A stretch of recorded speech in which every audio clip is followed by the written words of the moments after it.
पावसाच्या दिवसात आकाशात आपण 7 रंगाचे इंद्रधनुष्य बघितले आहे, पण याच मोसमात 1-2 नव्हे तर तब्बल 9 रंगाच्या धनी असलेला नवरंग पक्षी आपणास बघायला मिळतो.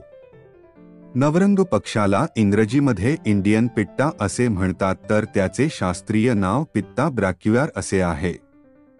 नवरंग पक्षातील नर आणि मादी दोघेही दिसायला सारखेच असतात.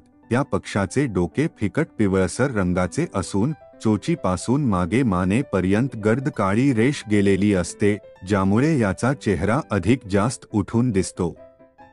पंख हिरवे निळे काळे असून उडताना पंखांवरील गोल पांढरा ठिपका आपले सहज लक्ष वेधून घेते. गळा पांढरा तर पोटाखालून शेपटीपर्यंत गर्द लाल तपकिरी रंग असतो.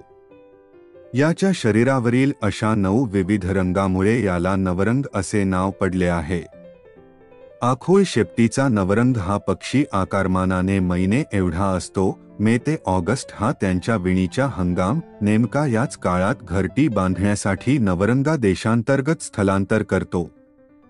नवरंगाचा दिवसाचा जास्तीत जास्त वेळ जमिनीवर पडलेल्या पानांखालील लहान कीटक, कोळी, गांडुडे, नाकतोडे हे शोधण्यात जाते. असे असले तरी तो घरटे बांधण्यासाठी मात्र झाडावरील उंच जागा निवडतो, ज्यात तो फुटबॉलच्या आकाराचे गोल मोठे घरटे बांधतो. यात मादी 3 ते 5 पर्यंत अंडी घालते. घरटे बांधणी, अंडी उबवणी व पिल्लांचे पालन पोषण हे नर मादी दोघेही मिळून करतात.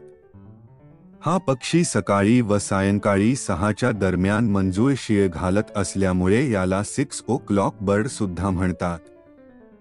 ढगाळ वातावरणात तर आपल्या सुमधूर आवाजाने 9 रंगाचा धनी नवरंगा पूर्ण जंगल मंत्रमुग्ध करून सोडतो.